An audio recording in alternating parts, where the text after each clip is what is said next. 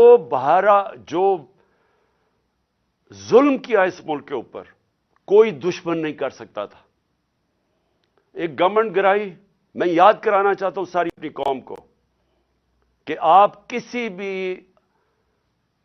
بھی گوگل کر لیں، پاکستان اکنامک سروے دیکھ لیں، کوئی بھی دیکھ لیں کہ جو گورنمنٹ گرائی گئی تھی وہ اس ملک کی تاریخ کے اندر سب سے زیادہ گروتھ ریٹ تھی، یعنی بڑھ رہی تھی، ترقی کر رہی تھی، دولت میں اضافہ ہو رہا تھا. 5.6% اور 6% تیسرے سال 5.7 اور چوتھے سال 6%. یہ سوائے مارشل لاء کے زمانے میں جبکہ امریکی ڈالر آ رہا تھا کیونکہ ہم ان کے حمایتی تھے، کبھی اس طرح کی ملک ترقی نہیں کر رہا تھا جس گورنمنٹ کو گرایا ایک آدمی نے. اور اس نے جو فیصلہ کیا، آج یہ قوم 8 مہینے کے بعد ہم آج ادھر کھڑے ہیں جدھر آپ کسی شعبے سے، طبقے سے پوچھ لیں، بزنس مین سے پوچھ لیں، تاجروں سے پوچھ لیں، ایکسپورٹر سے پوچھ لیں، کسانوں سے پوچھ لیں، مزدوروں سے پوچھیں، تنخواہ دار لوگوں سے پوچھ لیں، کوئی پاکستان کا طبقہ، ریل اسٹیٹ والا پوچھ لیں کہ کدھر پاکستان کھڑا تھا 8 مہینے پہلے اور کس اندھیرے کے اندر آج پاکستان جا رہا ہے. اور ہم کیوں اپنی گورنمنٹ کا سوچ رہے ہیں گرانے کا، اور کیوں ہم یہ ڈیزالو کرنے کا ہم نے کیوں فیصلہ کیا؟ کیونکہ ہمیں خوف ہے کہ اگر اس ملک میں جلدی الیکشن نہ کروائے گئے، یہ ملک جس تیزی سے تباہی کی طرف جا رہا ہے سب کے ہاتھ سے نکل جائے گا. میں آج اپنے سارے اداروں سے بات کر رہا ہوں، اپنی عدلیہ سے، اپنی ملٹری اسٹیبلشمنٹ سے، اپنے بیوروکریٹ سے، میں ہر طبقے سے آج بات کر رہا ہوں کہ یہ عمران خان کی جنگ نہیں ہے، یہ ہم سب کی جنگ ہے. ہاں، میں ان کی جنگ نہیں ہے جن کے پیسے باہر پڑے ہوئے ہیں، جن کی دولت باہر پڑی ہے، جو آتے ہیں پاکستان میں ڈیل کرتے ہیں، این آر او کرتے ہیں، پاکستان آ جاتے ہیں، اور یہاں سے جب لوٹ مار ہو جائے اور پکڑنے کی کوئی حساب کوئی پوچھتا تھا، کوئی احتساب ہوتا تو باہر بھاگ جاتے ہیں اور پھر ڈیل کر کے واپس آ جاتے ہیں. ان کے علاوہ میں باقی پاکستانیوں سے آج بات کر رہا ہوں. دیکھیں، ہم نے بڑے مشکل 8 مہینے گزارے ہیں. میں نے اس طرح، یہ میں بار بار کہتا ہوں، جو مجھے ایک آدمی نے جس طرح کی دشمنی کی ہے ہمارے ساتھ، ایک آدمی نے جس طرح کی دشمنی کی ہے، میں سمجھتا ہوں کہ میں نے 50 سال سے قوم مجھے جانتی ہے، مجھے کبھی اس طرح کا احساس نہیں ہوا جس طرح کے ایسے کہ میں کوئی غدار ہوں ملک کا، کوئی ملک دشمن ہوں. اس طرح کی ہمارے پر اور میری پارٹی کہ ہمارا قصور کیا تھا؟ ہمارا قصور یہ تھا کہ ہمیں ہٹا کے جو چوروں کا ٹولہ ہمارے اوپر مسلط کیا گیا وہ ہم قبول نہیں کر رہے تھے، اور وہ یہ قوم قبول نہیں کر رہی تھی. واضح ہو گیا کہ قوم ساری آ کے ہمارے ساتھ کھڑی ہو گئی. ہمیں جو برا بھلا بھی کہتے تھے، جب انہوں نے ان چوروں کو دیکھا وہ قوم ہمارے ساتھ آ کے کھڑی ہو گئی. اور اس آدمی کو نظر آ رہا تھا کہ قوم ادھر آ کے کھڑی ہو گئی ہے. بائی الیکشن میں نظر آ رہا تھا، جلسوں میں نظر آ رہا تھا. جب کبھی پاکستان کی قوم اس طرح خود نہیں سڑکوں پہ نکلی جو اس باری ان 8 مہینے میں نکلی ہے، اور بار بار نکلتی گئی. ایک پیغام دے رہی تھی، ساری قوم ایک پیغام دے رہی تھی کہ ہم ان چوروں کے ٹولے کو ہم نہیں قبول کرتے، یہ امپورٹڈ حکومت نامنظور ہے. ساری قوم پیغام دے رہی تھی، اور قوم یہ بھی کہہ رہی تھی کہ دیکھیں ایک ہی طریقہ اس میں سے نکلنے کا، الیکشنز کرواؤ. سروے کے مطابق 70% پاکستانیوں نے آج 70% پاکستانی کہتے ہیں کہ ملک کا مسائل کا حل الیکشنز ہے, صاف اور شفاف الیکشنز. لیکن ایک آدمی, اور وہ کون تھا جس کو ارشد شریف شہید کہتا تھا, وہ کون تھا؟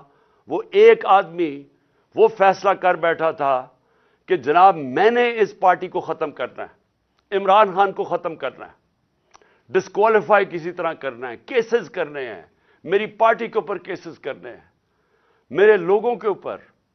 جو شہباز گل سے کیا گیا, جو اعظم سواتی سے کیا گیا, جو جمیل فاروقی, جو ارشد شریف جیسے لوگ, جو یہ سمجھتے تھے کہ ہماری حمایتی ہیں یا وہ ہمارے لیے لکھ رہے ہیں یا ہمارے لیے بول رہے ہیں, ان سب پہ تشدد کیا گیا. سوشل میڈیا کے لوگوں کے اوپر جو کیا گیا, ظلم کیا گیا. اور پھر مجھے آخر میں پلان بنایا گیا کہ مجھے راستے سے ہٹایا جائے. جب پتا چلا کہ کوئی کیس بھی کام نہیں کر رہا, الیکشنز دھاندلی کے باوجود بھی ہم جیت رہے ہیں, تو پھر فیصلہ کیا گیا کہ مجھے مار کے راستے سے ہٹایا جائے. تو میرے پاکستانیوں, آج جو ہمارا ملک جس طرف کھڑا ہے, میں آپ کو صرف آخر میں 2-3 چیزیں بتانا چاہتا ہوں. ایک کہ معیشت جدھر کھڑی ہے, پاکستان کی ایکسپورٹس گر رہی ہیں, ہمارے دور میں ریکارڈ تھی. پاکستان جو باہر سے پیسے ڈالرز بھیجتے تھے, ریمیٹنسز بیرون ملک پاکستانی, وہ گر رہے ہیں. پاکستان کی جو ٹیکس کلیکشن ہے وہ کم ہوتی جا رہی ہے, جو ریکارڈ تھی ہمارے دور میں. پاکستان کی انڈسٹری, اور انڈسٹری اٹھانا اتنے سالوں کے بعد ہماری انڈسٹری اوپر آ رہی تھی, اور یہ کرونا کے باوجود انڈسٹری اوپر آ رہی تھی. اصل تو نوکریاں انڈسٹری دیتی ہے, اصل تو ایک قوم کی دولت کے اندر اضافہ انڈسٹریز دیتی ہیں.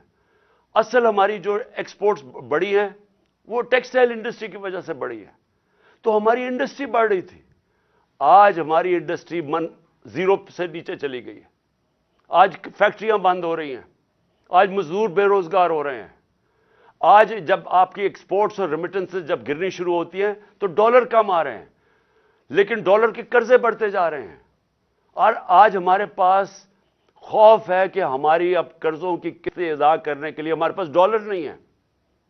آج ایل سیز نہیں کھل رہی, امپورٹس روکی ہوئی ہیں, اور آگے کوئی روشنی نہیں نظر آ رہی.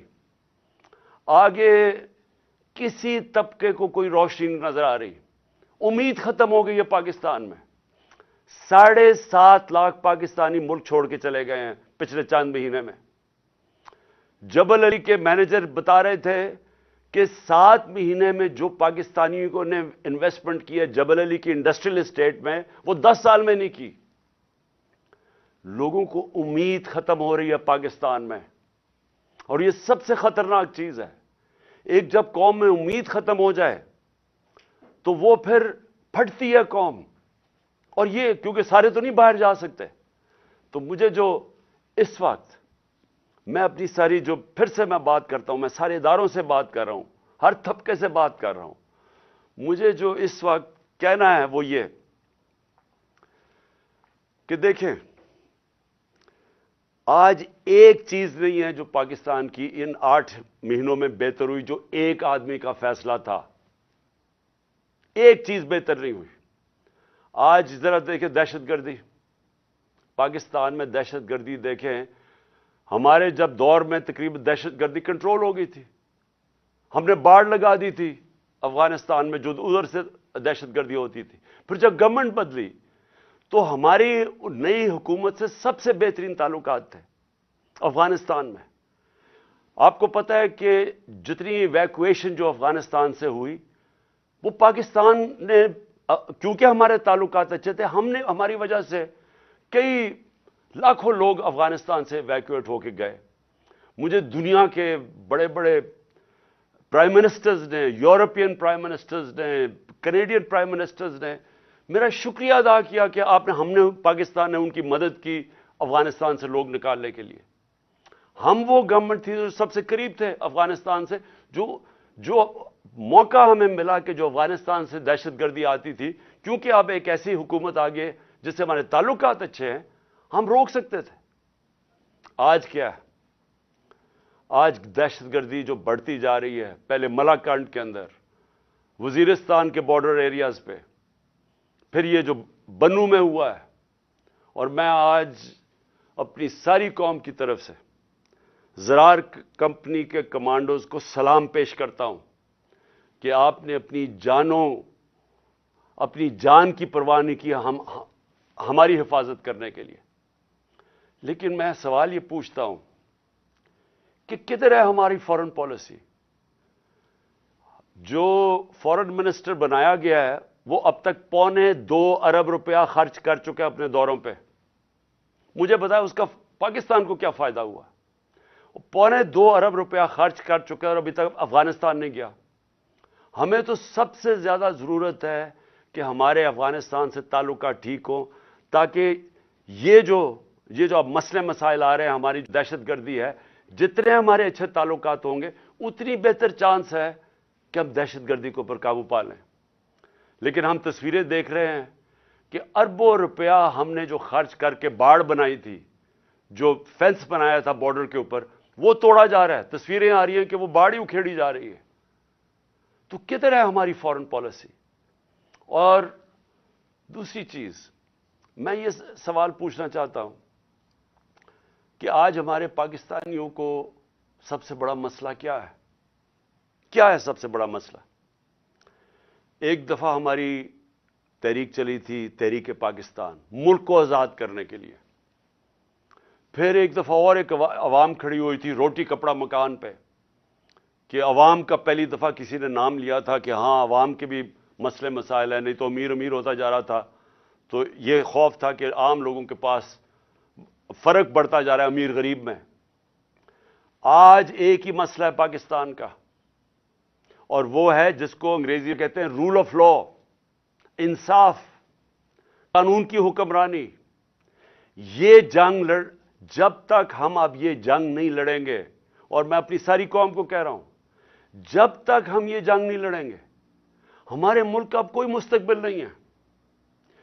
اللہ نے ہمارے اوپر ایک چیلنج دے دیا ہے کہ اگر تمہیں پاکستانیوں اپنے آپ کو بچانا ہے تو انصاف قائم کرو۔ اور انصاف کیا ہے؟ انصاف کا مطلب یہ ہے کہ قانون کے اوپر کوئی نہیں ہے۔ میں جو بار بار حدیث آپ کو بتاتا ہوں، نبی صلی اللہ علیہ وسلم نے تقریباً 1500 سال پہلے کہہ دیا تھا کہ طاقتور اگر چوری کرے اور اسے نہ پکڑو اور کمزور کو جیل میں ڈالو، چور کو، وہ قوم تباہ ہو جاتی ہے۔ ہم تباہی کی طرف جا رہے ہیں اگر ہم اس ملک میں انصاف نہیں قائم کرتے۔ آپ کے سامنے اعظم سواتی ہے، کس چیز کے اوپر اس کو سزا مل رہی ہے؟ کہ کیا اس نے کہا کہ جنرل باجوہ نے این آر او 2 دیا ہے؟ کیا اس کے اوپر سزا مل رہی ہے ایک سینیٹر کو کہ اس کو ظلم کیا؟ اس کو جو یعنی کوئی تصور کر سکتا ہے کہ ایک 75 سالہ آدمی، ایک معتبر، ایک شہری جس نے باہر پیسے بنا کے پاکستان آیا، اپنی انویسٹمنٹ کی ہے، اس سے جس طرح انہوں نے مارا بچوں کے پوتوں کے سامنے، اور پھر اس کو جو ننگا کیا، پھر اس کی بیوی کے سامنے گندی ویڈیو ڈالی، ہمیں یعنی میں سوچتا ہوں کہ اللہ ہم کتنا اور گریں گے۔ یہ جس ایک آدمی نے فیصلہ کیا ان چوروں کو مسلط کرنے کا، ہمارے سے یہ چور ہضم کروانے میں ہم کتنا اور نیچے گریں گے۔ کیا کیا نہیں ہوا کہ گندی ویڈیوز، کوئی آڈیوز نکل رہی ہیں، بچے ہمارے دیکھ رہے ہیں، سارے سوشل میڈیا پہ گن دیکھ رہے ہیں، صرف اس لیے کہ کسی طرح بلیک میل کیا جائے، بس کسی طرح یہ ہم ان چوروں کو ہضم کر لیں کہ ہم کہیں جی یہ جو چور اوپر آپ نے مسلط کیے ہیں، جنہوں نے 30 سال سے ملک کو لوٹ رہے ہیں، وہ لوگ جو کہ 60% سے زیادہ کیبنٹ ضمانت پہ ہے، کرپشن پہ، اور وہ جو کہ ہر روز کیبنٹ بڑھتی جا رہی ہے۔ ایک طرف ان کے اوپر خزانہ خرچہ جا رہا ہے، پنجاب کے کوئی 170 ارب دینے ہیں، ادھر پختونخوا، اب پختونخوا کی حکومت کو ذمہ دار ٹھہرا رہے ہیں دہشت گردی کا۔ پیسے تو دیے نہیں ان کو. ہم نے کیوں زیادہ پرانا قبائلی علاقے کے لیے ہم نے کیوں سب سے زیادہ پیسے دیے تھے پرانے قبائلی علاقے کو, مرج ڈسٹرکٹس کو؟ کیونکہ ہمیں تب بھی پتا تھا کہ اگر ہم نے وہاں ڈیولپمنٹ نہ کی اور وہاں مدد نہ کی, جو سب سے زیادہ وار آن ٹیرر میں علاقہ متاثر ہوا تھا, وہاں پھر سے مسئلے شروع ہو جائیں گے. انہوں نے ہمیں پیسے نہیں دیے, پختونخوا حکومت کو پیسے نہیں دیے, ان کے تنخواہوں کے لیے ان کے پاس پیسے نہیں ہیں. گلگت بلتستان والے وہ کہہ رہے ہیں ان کو پیسے نہیں دیے, آزاد کشمیر گورنمنٹ کہہ رہی ہے وہ پیسے نہیں دیے, پنجاب جس طرح میں نے کہا وہ کہہ رہے ہیں 170 ارب روپیہ نہیں دیا. تو اگر پختونخوا میں پیسے نہ خرچ کیے گئے اور یہ جو مرج ڈسٹرکٹس کے اندر پولیسنگ کے اوپر نہ انہوں نے زیادہ اس وقت انویسٹمنٹ نہ کی, نوکریاں نہ وہاں ملی, اگر خدا نہ خواستہ پھر سے وہاں دہشت گردی شروع ہو گئی, میں آج آپ کو یہ کہہ رہا ہوں کہ ہمارے ملک کے آگے جو پہلے ہی ہمارا ملک کے معاشی حالات کبھی بھی اتنے برے نہیں تھے, خدا نہ خواستہ اگر دہشت گردی شروع ہوگی تو سب کے ہاتھ سے نکل جائے گا. تو آخر میں صرف یہ کہنا چاہتا ہوں کہ یہ جو پنجاب میں مذاق ہو رہا ہے, ہم اپنی حکومت سے ڈیزالو کر رہے ہیں, یہ ہمارا آئینی حق کیا کہ ہم الیکشنز کروائیں. کیوں ڈر رہی ہیں الیکشن سے؟ یہ ہم خود اپنی 2 حکومتوں کے اندر الیکشن کروانے کے لیے تیار ہیں. یہ کیوں اتنا زیادہ تماشا, کبھی گورنر رول لگا دو, کبھی کہا جی ہم چیف منسٹر کو ہٹا دیں گے. یہ کیوں کہہ رہے ہیں؟ کیونکہ یہ ڈرے ہوئے ہیں عوام سے, یہ الیکشن سے بھاگے ہوئے ہیں. وہ جو باہر بیٹھا ہوا ہے مفرور ایک مجرم, وہ ڈرا ہوا ہے الیکشن سے, اور دوسرا آصف زرداری ڈرا ہوا ہے الیکشن سے. انہوں نے اتنی زیادہ چوری کی ہے اس ملک کی کہ ان کو خوف آیا ہوا ہے. ساری ان کا ایک 1 پوائنٹ ایجنڈا ہے چوری بچانے کے لیے. پہلے چوری کرو, پھر اس چوری کو بچاؤ. پہلے چوری کر کے ملک کو نقصان پہنچاؤ, پھر چوری بچانے میں ملک کو نقصان پہنچاؤ. انہوں نے جو امینڈمنٹ پاس کی ہے پارلیمنٹ میں, انہوں نے وائٹ کالر کرائم اس کو لائسنس دے دیا ہے. آج انہوں نے ناممکن کر دیا ہے کہ جو پیسے والے آدمی آج جو چوری کرے گا, ناممکن ہے کہ آپ اس کو پکڑ سکیں گے. نیب کے قوانین انہوں نے ایسے بنا دیے ہیں کہ انہوں نے لائسنس دے دیے چوری کے لیے, اپنے آپ کو بچانے کے لیے ملک کا بیڑا غرق کیا انہوں نے.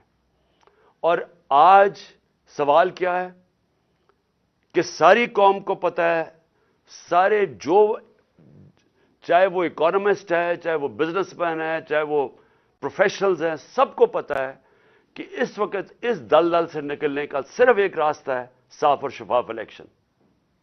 لیکن یہ جو 2 چور ہیں اور ان کے ساتھی جو ہیں, یہ الیکشن نہیں ہونے دیں گے. اپنی ذات کے لیے ملک کی ان کو کوئی فکر نہیں ہے, کیونکہ ان کا پیسہ باہر پڑا ہے. ان کو کوئی فکر نہیں ہے کہ اگر ملک نیچے جاتا ہے انہوں نے باہر بھاگ جانا ہے. میں پھر سے آخر میں اپنے اداروں سے پوچھتا ہوں کہ کیا آپ کو ملک کی فکر ہے یا نہیں فکر؟ میں آپ سے پوچھ رہا ہوں, سارے اداروں سے جن کا سٹیک پاکستان میں ہے. میں ان کی بات نہیں کر رہا جن کا سٹیک ملک سے باہر ہے. جن کا سٹیک آج پاکستان میں ہے, میں آپ سب سے سوال پوچھ رہا ہوں کہ کیا آپ کو آج فکر کرنی چاہیے یا نہیں کہ ہمارا ملک تیزی سے جا رہا ہے, وہ ادھر پہنچ جائے گا جدھر خدا نہ خواستہ ہم سب کے ہاتھ سے نکل جائے گا. جتنی جلدی اس ملک میں الیکشن کروائیں, ہم اتنی جلدی اس ملک کو ایک موقع ملے گا ہمیں کہ نکلنے کا اس دلدل سے. جب تک سیاسی استحکام نہیں آتا, پولیٹیکل سٹیبلٹی نہیں آتی, اکنامک سٹیبلٹی نہیں آ سکتی. اس وقت نہ باہر کے ملکوں کو, نہ باہر کی فائنینشیل انسٹیٹیوشنز کو کوئی اعتماد رہ گیا ہے اس گورنمنٹ کے اوپر, نہ اس ملک کے انویسٹرز اور بزنس مین کو اعتماد رہ گیا اس حکومت کے اوپر. تو صرف ان 2 چوروں کے چوری بچانے کے لیے, اور وہ کیونکہ ڈرے ہوئے ہیں کہ الیکشن اگر وہ ہار گئے تو ان کی پھر سے ان کا NRO جو انہوں نے لیا وہ نہ چلا جائے, سارا ملک کو انہوں نے گروی رکھا ہوا ہے. تو میں آج سارے پاکستانیوں کو اپیل کر رہا ہوں, یہ مسئلہ اس وقت نکلنے کا اس عذاب میں سے، اس دلدل میں سے صرف ایک ہے، صاف اور شفاف الیکشن۔ پاکستان زندہ باد۔